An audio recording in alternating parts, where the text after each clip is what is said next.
السلام عليكم ورحمة الله وبركاته. الحمد لله رب العالمين، وبه نستعين على أمور الدنيا والدين. أما بعد، هذه الرسالة أوجهها إلى عشاق الكورة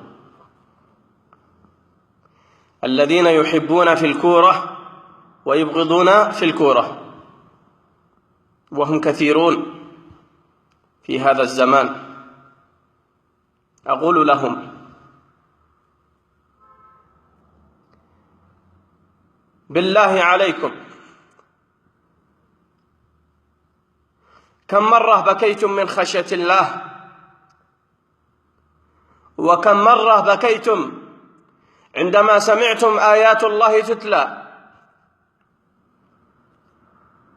وكم مرة بكيتم لأن فريقكم خسر، وكم مرة بكيتم فرحا لأن فريقكم انتصر. هذا السؤال أوجهه إليكم، وأريد منكم أن تجيبوا أنفسكم بأنفسكم، لا أريد منكم جوابا. إنني أتألم عندما أنظر إلى طفل وهو يبكي بحرقة، ويبكي ويتألم. ما الذي يبكيك؟ قال: فريق اليوم، الفريق الذي أشجعه اليوم انهزم. يا للخسارة والدمار. وبعضهم ننظر إليه وهو يبكي فرحا. لماذا؟ قال: فريق اليوم انتصر. والله إن بعضهم يسمع الأذان ويسمع إقامة الصلاة وهو قاعد على التلفاز يشاهد المباراة ولا يبالي. بعضهم سخر وقته وجهده وسخر ماله وسخر وقته من أجل أن يشاهد المباريات ويدعو الناس إلى مشاهدة المباريات، وللأسف الشديد لا يعرف ماذا يقول في الصلاة، ولا يحفظ جزء واحد من كتاب الله عز وجل.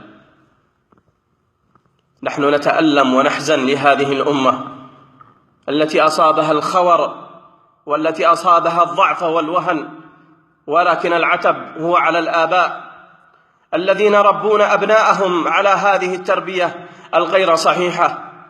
يا أخي الحبيب، نحن لا نقول لك لا تشاهد المباريات، ولكن عليك أن تحافظ على الصلاة، وأن تهتم بأوقات الصلاة، ولا تضيع الصلاة لأجل مباراة، ولا تبكي لأجل كورة، ولا تخاصم أخوك وأباك وولد عمك وجارك من أجل الكورة. هناك الكثير والكثير جدا يحب في الكورة ويبغض في الكورة. إنا لله وإنا إليه راجعون. والله إنني أتألم وأتكلم الآن من حزن عميق في قلبي. هذا جرح في خاصرة الأمة، هذا جرح نازف. وقالوا: لماذا نصاب بالبلايا؟ ولماذا نصاب بالهزائم؟ ولماذا البلايا تنزل على رؤوسنا؟ إنها ذنوبنا يا عباد الله. نحن مفرطون والله كثيرا في جنب الله عز وجل. لماذا نرى منصات الملاعب تمتلئ، ومشاهدين الكرة يذهبون بالآلاف إلى منصات الملاعب، وإذا نظرنا إلى صلاة الفجر لم نرى إلا واحدا أو اثنين؟ أليس هذا ضعف وخور؟ بالله عليكم، نحن ندعي الإسلام، ولكننا نحن من نهدم الإسلام، نحن من نهدم بنيانه وأركانه. إلى متى؟ إلى متى أيها الأمة؟ إلى متى هذا الضعف والهوان؟ نعوذ بالله من الخذلان.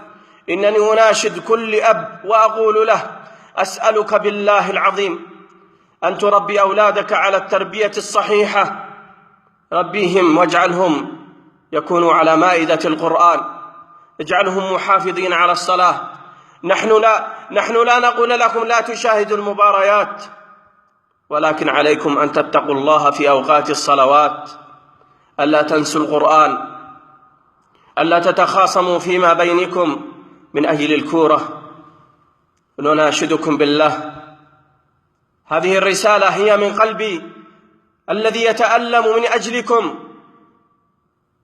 أنا أحبكم في الله، فحزنت لهذا الأمر لأنني أريد الخير لأنفسكم كما أريده لنفسي. وأقول لكم علينا أن نربي هذه الأجيال التربية الصحيحة الذي ننال بها رضا الله سبحانه وتعالى.